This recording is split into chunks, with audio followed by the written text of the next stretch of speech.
Let's talk more about our exclusive interview with President Barack Obama. After talking about the economy and national security issues, the president gave me a quick tour of his new home, and then we chatted about making the adjustment to life in the White House.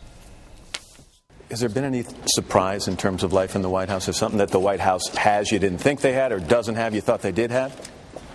You know,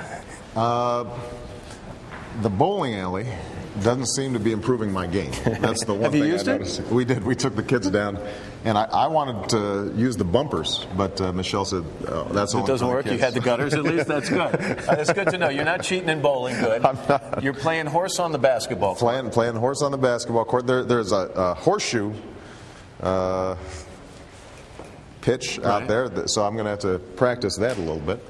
After 12 days, it's a minuscule amount of time. Are you and Mrs. Obama more or less confident that you can keep a real sense of normalcy in the girls' lives?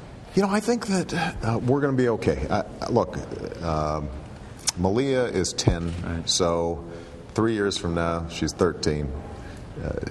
Who knows what happens to teenagers? Right. But if there are a pair of kids who can handle this weird fishbowl, it's those two. The president said he spends more time with his daughters now than he has in the past 2 years. Nobody's cooler than my two girls. They just seem to take whatever comes with, happiness and steadiness, and they're loving school. They're making friends, and they've already joined some clubs. And Sasha, I think maybe to endear myself to her, she decided she wanted to join a basketball team. So what more could I want?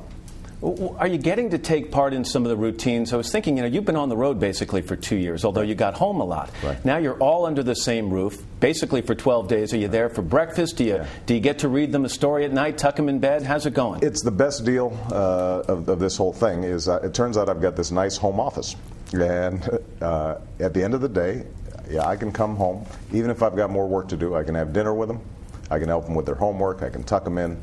If I've got to go back to the office, I can. Working long hours, Obama is the first president to use a BlackBerry. Let's talk about the BlackBerry, all right? You got to keep it. I did. Can I see it? Do you have it? I didn't bring it down here. No? No, it's like Inspector Gadget. If you touched it, it might blow up. But I kind of envision that. It's like Q in the James Bond movie. Did he give you like fingerprint recognition technology or something? That works. It turns into a car if I have to make a quick getaway. How many people have that email address?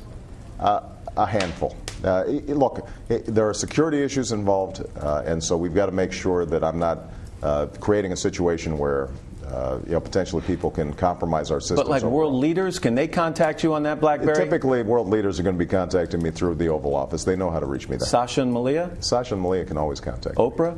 Well, maybe. No. You're not going to hook me up, are you? Matt, do you want one? I want your email address. I want to communicate with you during the game. I like your son.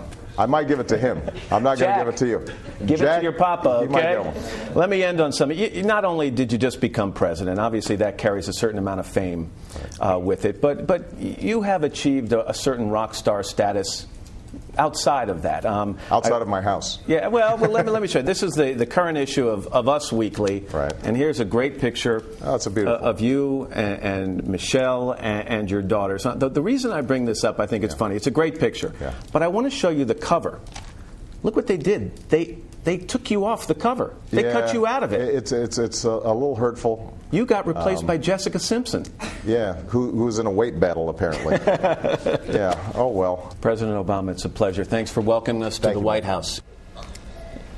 I just need to make a point here. It wasn't President Obama saying that Jessica Simpson has a weight problem. That's what the headline on the magazine said. So he wasn't passing judgment. He was simply reading something off the cover of that magazine. But we thank him very much for his time.